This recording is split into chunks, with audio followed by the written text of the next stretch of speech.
بسم اللہ الرحمن الرحیم۔ السلام علیکم۔ پلیز چینل کو سبسکرائب کریں، ویڈیو کو لائک کریں، شکریہ۔ حضرت انس رضی اللہ تعالی عنہ نے فرمایا کہ ہم کو قرآن کریم میں رسول اللہ صلی اللہ علیہ وآلہ وسلم سے سوالات کرنے سے منع کر دیا گیا تھا، اور ہم کو اسی لیے یہ بات پسند تھی کہ کوئی ہوشیار دیہاتی آئے اور آپ صلی اللہ علیہ وآلہ وسلم سے دینی امور پوچھے اور ہم سنیں۔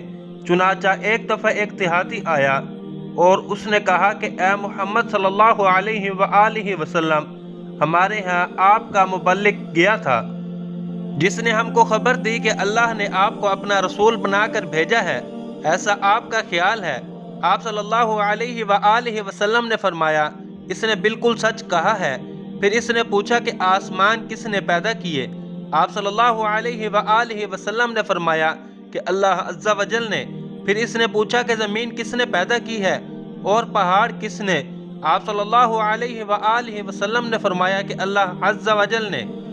پھر اس نے پوچھا کہ ان میں نفع دینے والی چیزیں کس نے پیدا کی ہیں؟ آپ صلی اللہ علیہ وآلہ وسلم نے فرمایا اللہ عز و جل نے۔ پھر اس نے کہا کہ بس اس ذات کی قسم دے کر آپ سے پوچھتا ہوں جس نے زمین و آسمان اور پہاڑوں کو پیدا کیا اور اس میں منافع پیدا کیے، کہ کیا اللہ عز و جل نے آپ کو اپنا رسول بنا کر بھیجا ہے؟ آپ صلی اللہ علیہ وآلہ وسلم نے جواب دیا کہ ہاں بالکل سچ ہے، اللہ نے مجھ کو رسول بنایا ہے۔ پھر اس نے کہا کہ آپ کے مبلغ نے بتلایا ہے کہ ہم پر 5 وقت کی نمازیں اور مال سے زکوٰۃ ادا کرنا اسلامی فرائض ہیں، کیا یہ درست ہے؟ آپ صلی اللہ علیہ وآلہ وسلم نے فرمایا ہاں، اس نے بالکل سچ کہا ہے۔ پھر اس نے کہا کہ آپ کو اس ذات کی قسم دے کر پوچھتا ہوں جس نے آپ صلی اللہ علیہ وآلہ وسلم کو رسول بنایا ہے، کیا اللہ پاک ہی نے آپ کو ان چیزوں کا حکم فرمایا ہے؟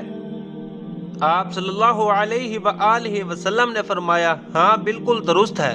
پھر وہ بولا آپ کے قاصد کا خیال ہے کہ ہم میں سے جو طاقت رکھتا ہو اس پر بیت اللہ کا حج فرض ہے؟ آپ صلی اللہ علیہ وآلہ وسلم نے فرمایا ہاں وہ سچا ہے۔ پھر وہ بولا میں آپ صلی اللہ علیہ وآلہ وسلم کو اس ذات کی قسم دے کر پوچھتا ہوں جس نے آپ کو رسول بنا کر بھیجا ہے، کہ کیا اللہ ہی نے آپ صلی اللہ علیہ وآلہ وسلم کو یہ حکم فرمایا ہے؟ آپ صلی اللہ علیہ وآلہ وسلم نے جواب دیا کہ ہاں۔ پھر وہ کہنے لگا کہ قسم ہے اس ذات کی جس نے آپ کو حق کے ساتھ مبعوث فرمایا، میں ان باتوں پر کچھ زیادہ کروں گا نہ کم کروں گا، بلکہ انہی کے مطابق اپنی زندگی گزاروں گا۔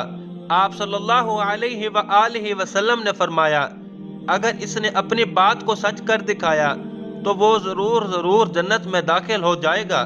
صحیح بخاری کے حدیث سے مروی ہے۔ اللہ تعالی ہم کو اس پر پختہ یقین کے ساتھ عمل کرنے کی توفیق عطا فرمائے اور ہماری زندگیوں کو ایمان کی دولت سے مالا مال فرمائے، آمین۔ السلام علیکم ورحمۃ اللہ وبرکاتہ۔